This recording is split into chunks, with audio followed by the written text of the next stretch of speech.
tuning app no so yem Facebook and YouTube ni nyinata eye adwuma na ye DLFM 106.9 kase boy ehon foni any videos ahodo nam so am obenya bi ahwem emre sem ye badwo adwen kire no akenkan am na ye Facebook no so at DLFM 106.9 awia yi ensem titira ebedi kaseburu makotiri bi ane say ye begina mu anka bupremantem mu akopie mu ewo obum dunkwaw eno no ewo gasauth mensenim adehye ni kire mu say ensam so mpotem hono mo no ebu agum amane obi nko na obi aba ahokire aba entomu hiamwa sesei omuntumi nko ba bia akra to Ase Magistrate Court Agyei Tumu say eyo cheche ni o Catholic Senior High School ene eye school ni abofra omunya ntokwa no sese no mapa achosa asem no mpese omunkoka ewo fie nti no court no Agyei Tumu yebekọ so agina mu ewo nkran pomprema ntai mu dia nenso yire hu sensem yen adehye wo no mo ewo Ashoman Estate ewo Ga East mensenim echire mu say ensuo yiri fa wo mo afie ni omagya pade ese na no wadene enti ombesere wo man mu mpenifo say adehye mo Ashoman Estate nso eka Ghana adehye hunti no wo mbeti ekanim nensuo no eto a entinifam sebeya emfa wo no mu bio. Minister for Interior akasa echemu say ya landguard phobia wesen common form nkodan yasemdi bia no asa mo twentwen so na ebako kopie mu ewo lantom na nantom no ewo tifide mantemu na adehye mpotem titiru ni school for mofra apomuden sensem na nkwaye nanso ne enam SNV adwuma konum modin bonte no so ha nyinan eto atwa yede mu kire mu ebesom ensam no pina na ka ho a yese ho nkonwa ede basem say awia pam to be kase wo diero ha nsia e kire po enkro kase fidie so na ye ka mo say first group band eton safrew dwumadie bia obedi a obehia mfidie wase medofo yi watu wadi ni nyina ne say eye first group band no dwumadie bia efa nyomoto ho ana say obehia enwom wase no ya sede se obesom sompa e bia wo ye wedding eye bi na abafia na ana se wawoda na wudie birthday party ebia mekese no graduation dwumadie bi na abaso wasua adwuma pon ho school ni a wokoye graduation ni nyina anwom to bepiase a anase obehia anwom a befa yen ene wachi nso nsore dwumadie a mudi ahodo a mo behia anwom wase no yesere mo ada monto mo sanfa mfra yen opese o han fidie nso kodi dwuma so ani ho hawo every say ye no ye wo eye quality sound yesan so professional instrumentalist ene yesan so quality instrument abefa yen a tesene yesesa aboa ayi no asoroboa no okotokro enkasore dam na upaya kira kwanya ya watema community 22 Bao Roso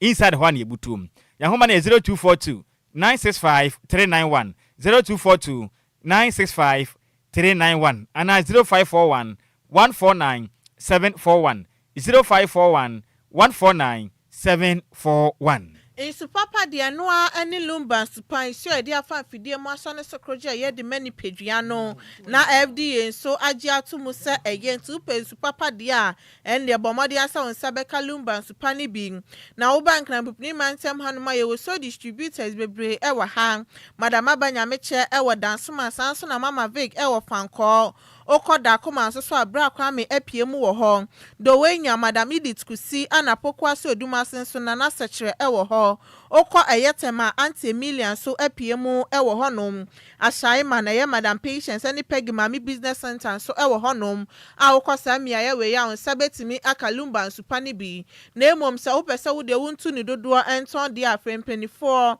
e wo 0549889685 and 0549436616.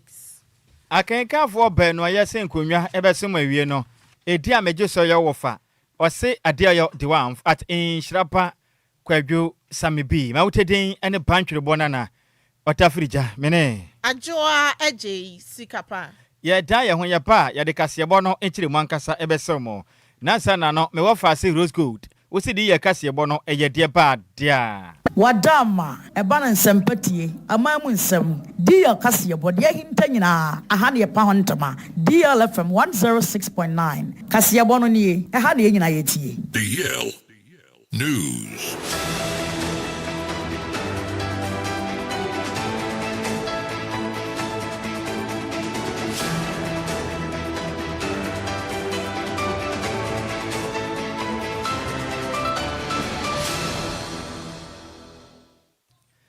yamamo akwaba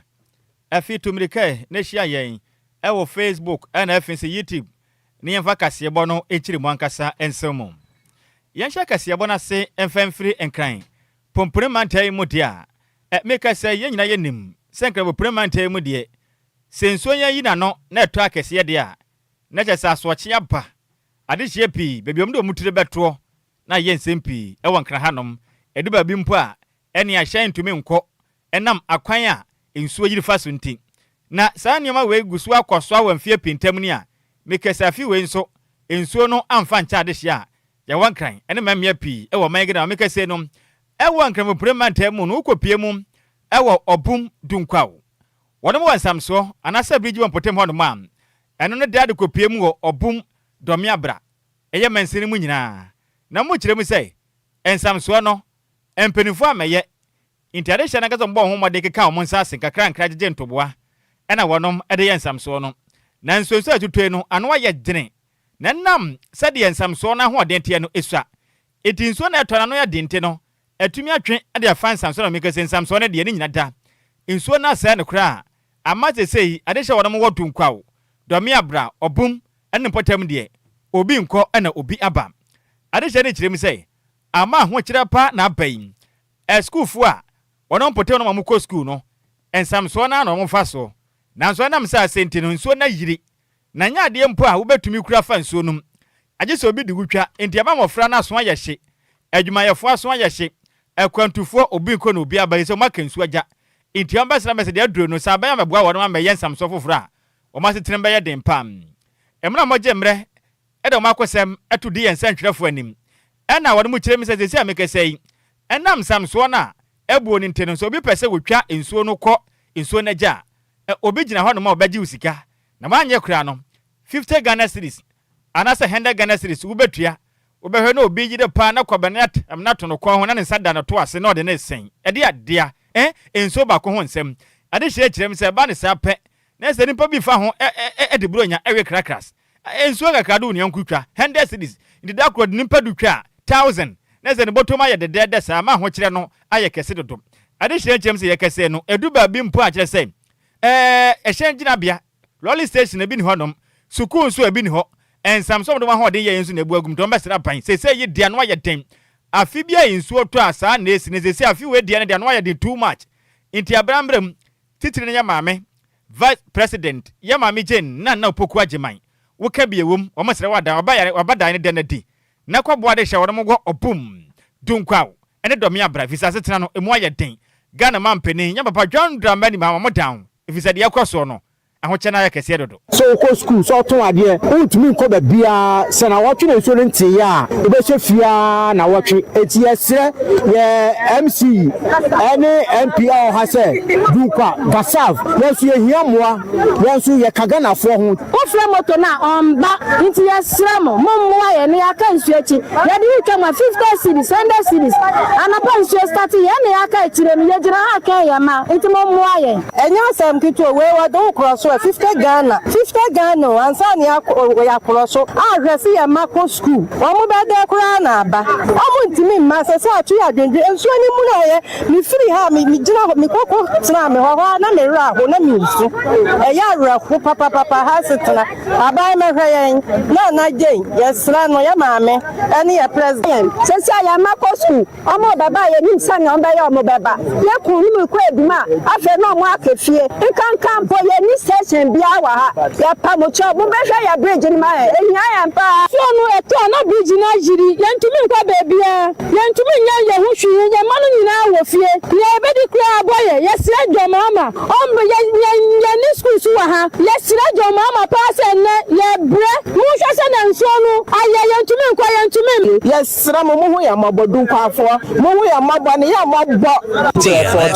to build small bridge with small culvert. The little we can get from our pocket, we have gathered and we're able to do something to help our children to pass through and our mothers to go to market and come. But we saw that our effort was not much. After a heavy rain, we see that the food bridge overflow. So we need the help. That if they can support us so that we'll do the bigger one that can carry more water, so that will solve all problems. So that's how we are pleading for the management, so the government to help us. Any a woti ye ayo my Ghana this year. Wanom ewo obum dunkwao. No wo obum domiabra mensenim ewon kaboprementemu. Ena wote wanom akwisemu. Yentua kasiabone so not was magistrate court. She say o ma granty eye teacher ni a one eye female final student e wo ye Catholic Senior High School enya ntawatawan a cheso papa na ni so papa ni sirema video ni beto oja na watwe ye mu anad obia e ka ho asemesan sade nti na o cheche ni oni abofra benya ntokwa na nde wo papa na ni so abobobobo ni siremu na ye endra wukuo eye aye ohoma bobosom ni de tosu edu won fimpi mienu ni aduonu nsia imu ana cheso cheche ni ekogina eye to ase eye magistrate court watwuma wa bieja south no ewa santimantemu na bro motna say ana prosecutor ye ASP Frank Echampong esre court ne say omomodin enyi asem no free court esan say school penifo nat regional eye leadership no san so ana bayo no abusuafo ni na agi atomusa asem no mpese omonka ofie nti nkebe ya nka court enyi asem no FMA osane ebe ya omobetimi edi akofie akokan na nipa na eye court nanim edi asem no aye his ana Robert Ado eti chopper prosecutor no epaye no anoche mu se sende wa grant bill a ombetimi edi asem na kofie akokan na court ni wie ne hyehyeye ana Shansi regional chairman edi Ghana National Association of Teachers yetwa ni tia friend nat eye Professor Elvis Binding edi association members nini na asesan so ana churchfo ene eye national leadership for ni na so matimi asoma say asem no so no betimi eye free court akoka ofie. So the case involving our colleague in Yinehini as a professional teacher Eric Afro and the students which went viral on the social media. Today we met here at the court and the prosecutor asked the court that the case should be withdrawn from the court. And the prosecutor indicated that he received a call from above. That call from above, we give ultimate thanks to our national president, Emma Prosperity, and that of the General Secretary, Musa Tanku, that they also took up this matter and started working at it up there. And the police hierarchy understood our leaders. Today we came and the court has struck out the case. They have asked that we go back and settle this case amicably at the house. The family of the victim, the students, they have also approached the police and they have also agreed that this case should be settled between a teacher and a student, but not at the court. So currently we say we dove our heart out to Achuma District NAT Chair, the leadership and the members and the other executives who have stayed in solidarity of our teacher. This then means that not everywhere is great, but we are sounding a word of caution to the civil society and the community the teacher lives that nobody should accuse the teacher. The matter has ended in court and we're going to take up the other part of it or other leg of it in the house. Nobody should threaten or accuse the teacher falsely. And they should bear in mind that if they should touch that teacher in Yinehini, they have touched all of us. And this matter we believe that will be settled amicably. Enia wuti ye Professor Elvis Binding no and Ashanti Regional Chairman at the Ghana National Association of Teachers. Lenwachi and Ashanti Regional Secretary at the Manat Mr. DK Atakra and so the same say Edituja. Brian Eric Akpaflo Buenote, our child in the Nicholas Senior High School, and who a we are just not to know Kubata and Yansham Abako for and Sino, Assembly now about Bejano. Now, the customer woman say a name near back court, I will to answer court. Now, by no police nippany, sorry. ɔbɛyɛ no a ɔkasa no wɔse yɛde nua no aba nanso nam kɔm ɔba no ɛna order from above ɛsan ba bɛka kyerɛ ne sɛ asɛm yɛnyi mfiri ha sei na yɛmfa ɛnkɔ na judge pani so tena asɛm no ɔno so ka sɛ saa deɛ ɔno nso wate case no bɔfo yi so no sɛ it is struck out na yɛhwɛ sɛ saa struck out no ɛbɛyɛ adwuma ɛnyɛ afei ne yɛbɛkɔ no na yɛsan bi san kɔtɛ akyire ama de bɛndɛm san sɛ asɛm no asɛm bi a enipa me na kɔntɔkwa 18 years na 30 something years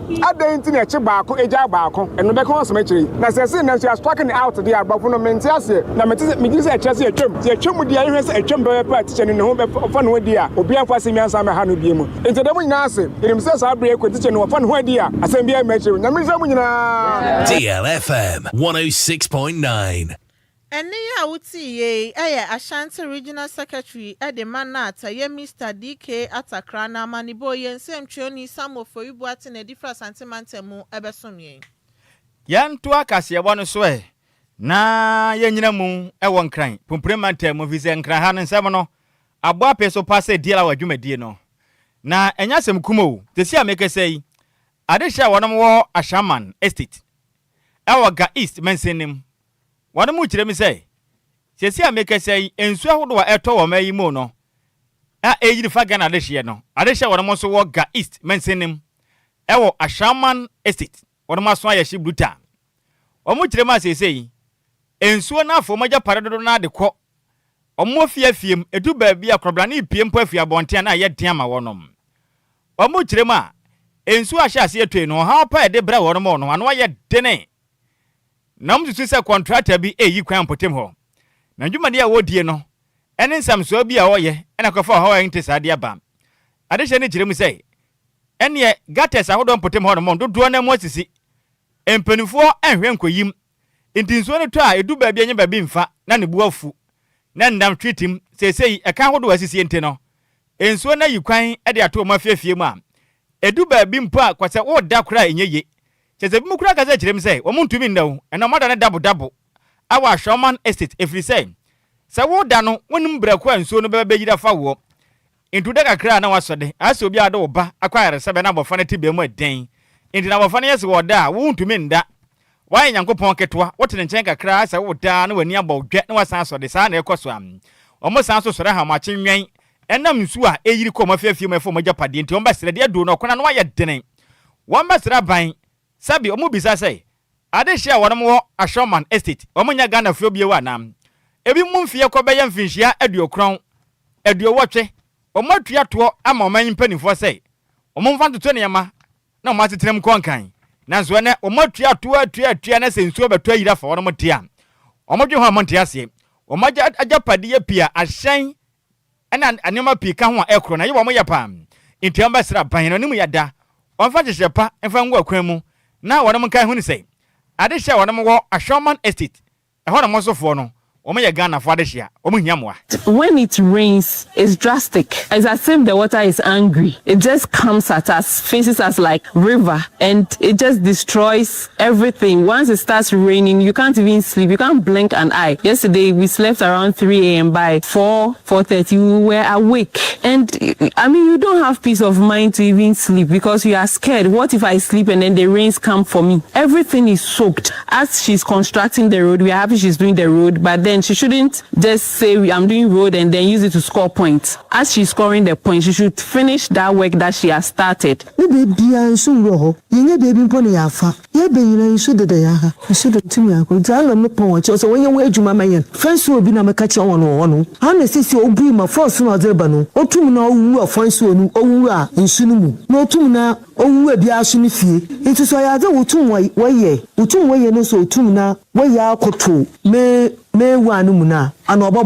Well, we have played our part as far as this country is concerned. I've been working till I retired. I've been paying my taxes. So I don't see the reason why. We were lucky that yesterday it came up to my nail. But part of the wall got broken. So the water was able to go away. So we don't see the reason why they are treating us like that. Now, I don't know whether we are part of Ghana or we are in isolation. We have been isolated by the District Assembly. So I am appealing to the authorities to make sure that at least once they are consulting this road, they must try to do this drainage with the bigger culverts so that if they are not consulting the road even, when it rains, the inhabitants here will have a sleep. Nansen, yes, omo ye bridge bi ha. Bridge na omo beye no. Ye bridge ni wiye no. Enso to ye kyese na nya asem ketwa. Enti ye bo anan kwa boko bi koreporto ye. Said atu yin. Ampa omu ye engineer ne ye bae. Engineer ne behwe ye ehu trouble se wo ha nyina. Omo so omo kwaba ye titim ye ni mo hwe. Nso sa to obi o. Eno de me compound ha e call round sa na besin. Ade achi a mabopa ne ahoro compound. Enura onyankopon ne afofi amfaye ho a. Mi kunu 91 years. October benya 91. July yi menya 80. Kayeye ufuo. Ayenka bi shemu.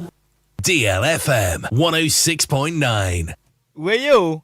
eka de ankone ne ho kafo ankene o madane awufuo. Enti wei ara ho sema adehye a wonem wo Ashoman Estate FM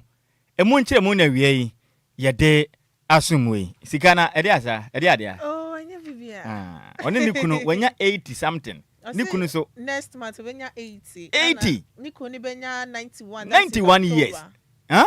o manyini ena na o matua to amagana mpanifo se momfa nsiesie kunu bibia anya fine manegreto wonom disi nsuo to anete a Agyei ombo modern akwobopa no bia be horo compound ho because won say ho no efie no o matotas ofie na edenteche amanfo agya na ye guga tema nsuo na kofa aba ho na Adjoa mo san horo emu oye o na ben den aya na adehye no so o mabo modern agya efie na ye guga tesenimu no na bibia nkonkan yento aso aye Yentwa Kasiabone so na Minister for Interior Aye Mohammed Muntaka Mubarak akasa echiemu se land gas wosen komo form koda simdibia na aso mo twentwen so bokoko echiemu se ekobasa na atemu mu hyehyeye ne so no brase na ahoban bodwumeko ne so mo bo Mohammed so betimi akwatia hunehunu ekoso wo man mu no na se ejuma no entimi enhyeda enkoso se sanse se ekobasa mo bo ho ban na so mo kwatia saniema no na wose nipa no bi mudi omokoda ya semdibia na se mo twentwen mo na ase de a ha adwinye papa panodin semi editu dwa mrahebedwam endra wukuo ye homobobosom ne de tosu edu won fimpimienu ne aduonu nsia mu ana ochemu se wose law enforcement agencies no etimi bomodin so mo cheche nkrofon so na omutimi ehwe so mo de ombekwa akoda ya semdibia sanse langa dwumadi no koso wo man Ghana mu no ha adwinye papa panfie bebreni ana salanga dwumadi ekoso to hye nkrofo so ha nkrofo adwen bu nkrofo prepra nkrofo esansa se ho entokwanti no chiema mo chioma na nka matimi de omakoda ya semdibia na matimi akasem no na mo chioma na mo bre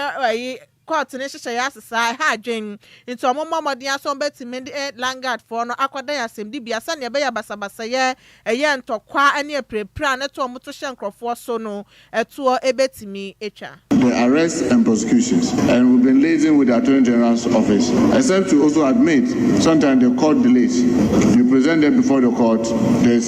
sometimes unnecessary adjournment, and the court, the delay sometimes weakens the security agencies in their effort to get this done. But I want to assure you, like I said in my answer, that many that have been seen, even with cutlass, have been prosecuted for use of it. And even the organizations, many of them will go in to dismantle the network and get some of the kingpins arrested. But like I said, the best we are able to do is to present them before the court. And I don't like to be saying that, Mr. Speaker, that we may have to create special call for almost everything. Well, now we have special call for drug, we have special call for galamsey, and I don't want us to go, by the way that it's going, maybe we may have to create a special call for Langa, because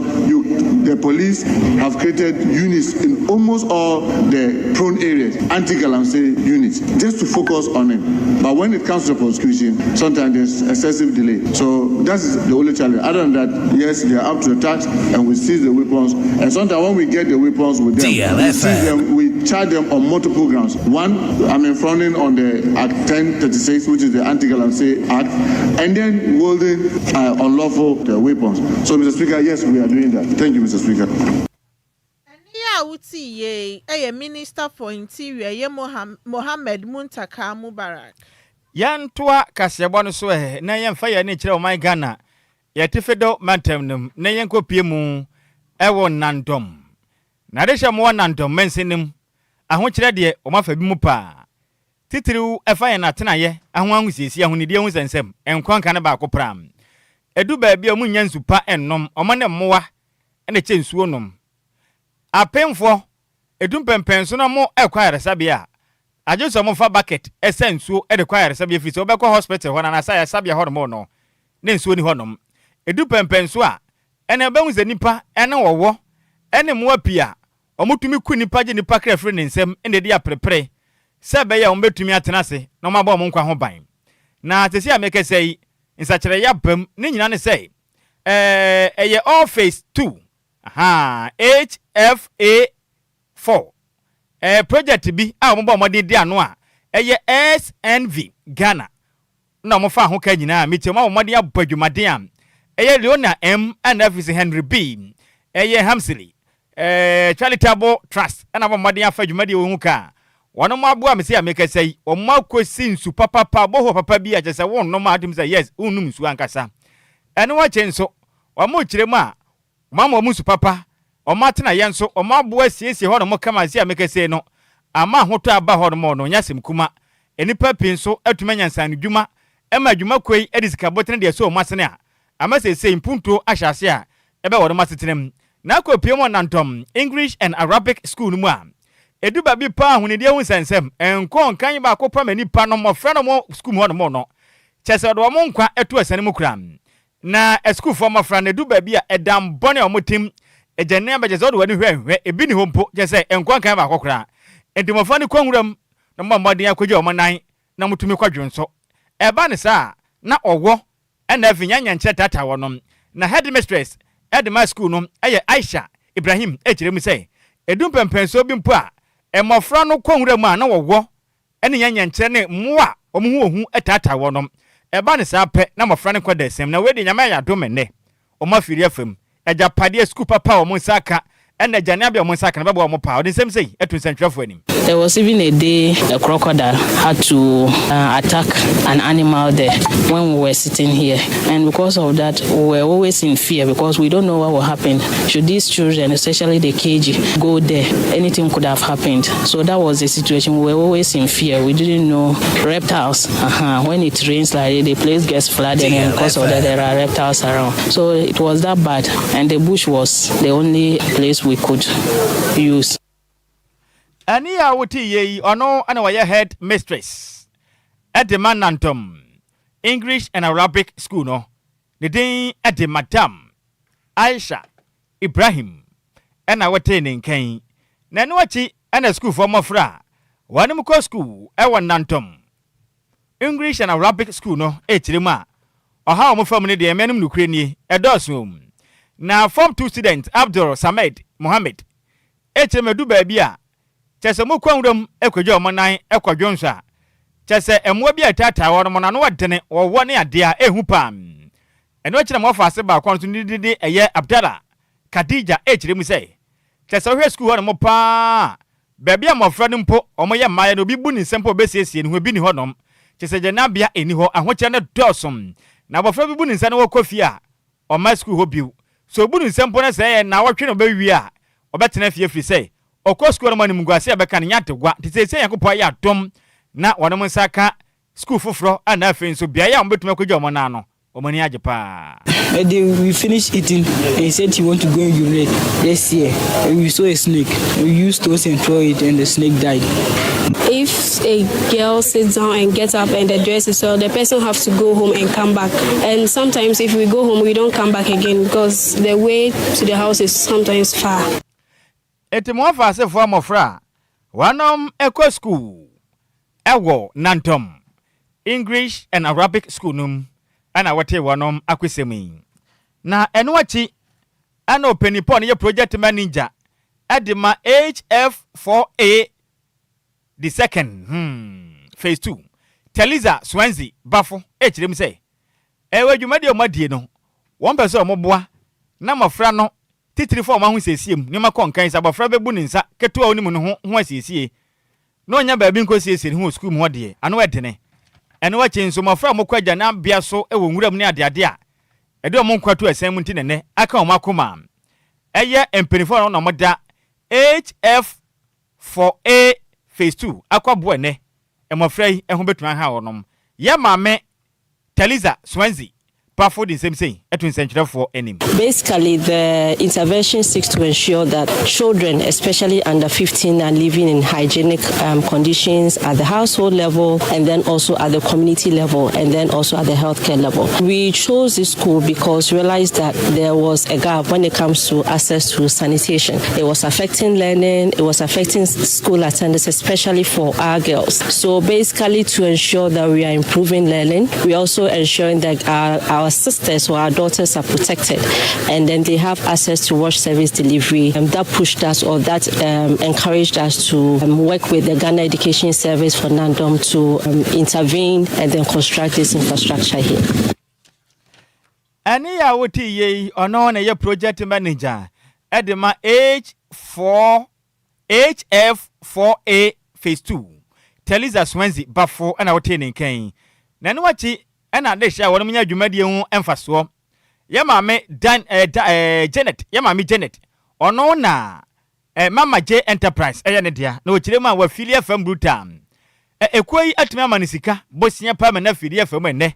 watumi dia biebie nyuma pi washing soapy o maye bebre na tonton amanisika o manya no adehia pi na wonpotem ho no ma na meka sei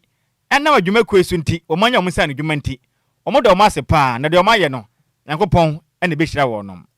ya mami Janet edin sem sei etun century for enim. Okay, at first when I was not having money, my small money that I was having, that I was using, but SMV gave me a loan, so they gave me the way to the loan. I went to bank and picked the loan, 10,000 for a year, so it helped me to do other things. I was not having the machine for the soya, I was not having money to buy the liquid soap ingredients, so DLFM. I went for the loan. 1 year I finished paying, the second year too I go into it, so I finished paying. So when the second year I bought the soybeans machine, then I bought a fufu machine, so it helped me a lot.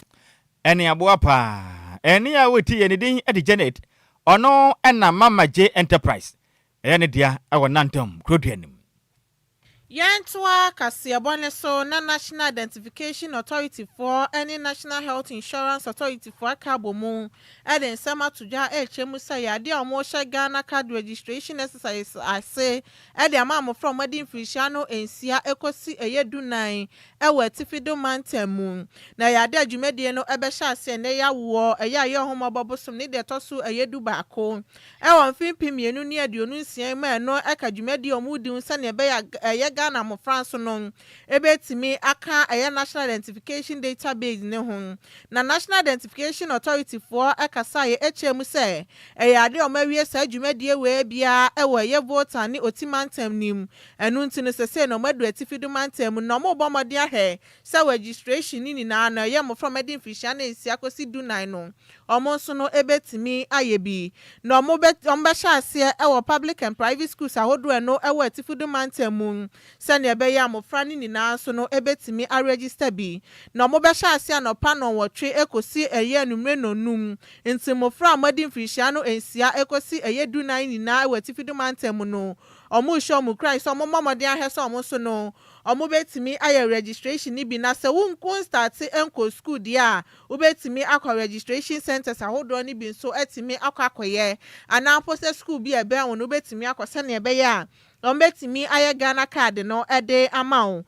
no mo de ato awofo any guidance anim ni na se bo mo de aso wabofra no ekita no original birth certificate na se BBBR certificate bi a kire sampa wo ba no aye Ghana ni ti we ni sema efiri aye National Identification Authority for ho abetoja we ani yenyina we so ne nkenka madwenkire ni bi na yemfa nsomo wo Facebook no eso na yakọ Facebook no so a me wo fa se Marcus Richard at the Abano was say dear news so tasty keep it up more fire anyway the abam na Edmond down so the Abano was say dear news is the best but that's me offer say now Richard have the Abano was so my how Nhyiraba Kwadwo Sammy B takwado Kwadwo krum twabe wo de se konkrom o say ade yo the one otafrija bantwe bona na ana afi Adjoa Agyei Sikapa wedding dear news no your official like or say your official sweet like bird meat more the sound manam na enam DJ Ghana man fide ni so na ye great station DLFM next wa wade ase na dwumaden so ko aye bosom Ghana de so chimse kasebo no na po bam de ka sen na de aka ho ede abam na Edmond dan so de aba na osisika you look so gorgeous na me look say hwehwe ni mu kwa ade ayesa no pen number o enyem nwanwa me de bete so wate Edmond dan so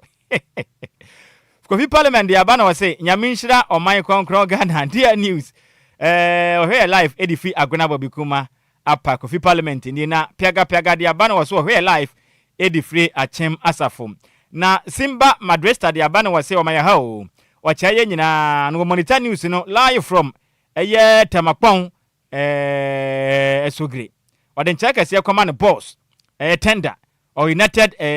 States or United States and Edmond Danso de abana or the tipe na bati nkwa de ba kire sen ti kire sen Edmond Danso ti ni kire sen kire mu o da masia na e bia thanks say me de na ma na be sen no ti bia no ho na se na de abia me nti ase nti Edmond Danso wo me wo fa so me say Scooby Doo on say ya woni yi Sandra Beka tema free zone say na mo ya na me nka hwe nkire mo Ozijale, you guys are doing a great job. Mate, that's it. That's a part dance. I mean, shall piece every where to my granny show in life when I am in Kang. Pana, Sika, what's it? What birthday be on?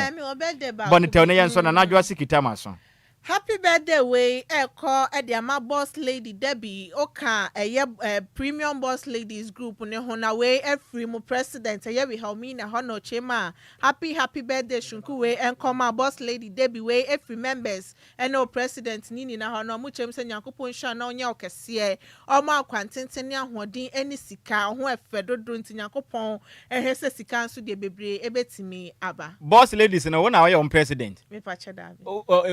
abaya ba kun wawale no worry ye Fadema Kofi Taylor mama Kofi de wawale Kofi wale masa e de wawale da ben wawale onu wale yo meyi na do wawale ehwe ni mu akwa wa wo mpe abaya ka wo say wo pe bia mo bi na wale ana abrofo sem de ana mempa abrofo bibiri mempe tuntum na Kofi Taylor beka cho so pa abrofo Kofi le menim ni taste broni say de Kofi nyanka nya bad oye kama pa ti afa no man wate Kofi ana say afiba mu bako wa sama na Queen Matt the abana wase wafa in fact we here live pa edi free da command quarters no here edi free no wase oda yase ne ye bodwumaden pa bi sese me ho tese me wafa ase me ho ye dia ka ne jamo de source one se bibia ye fine no na me hwe ni mu se nche me se be kana ese jema prepare kira ne sa na we ya woda sonko ekode ma Mrs Asante o is Legon na we everyone wa sister Annabelle Junior Kwaku Ohene Anafi will love ones in your phone in nature, Mrs. Asante. Have a fantastic birthday. And then when you're a year and finish your 940 years. 40th birthday celebration. I want to finish up. No, I would done one song. A quatenten. Uninichre and a way. Yesterday among Kukum Pebe were born to the Ampo and Gopon until I was superm. Now you are come as well beside Dina and Famom. Happy birthday once again to you, Mrs. Asante. Our is Legon. What ye nyina Annabelle Junior Kwaku Ohene and if I don't for you now say yemfa woda sunku we no yemfa emo Mrs Asante yamisha no woda no onye sunku kura wa ye nyina Master P London and was yemfa wodai emfa nso mo kase bone ye de asi emusemufo ne ye Mace Mebelantwi ehwo fadua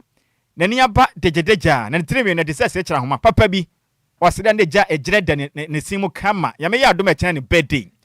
on the circus yebonu mu edema yen Champion Taylor ansroja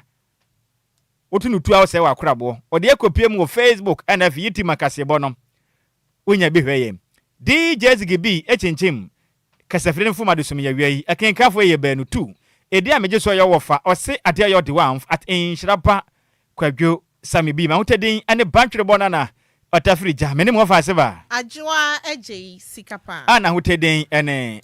wedding ena afi abebio yes also a me wofa ase na Adjoa Siriki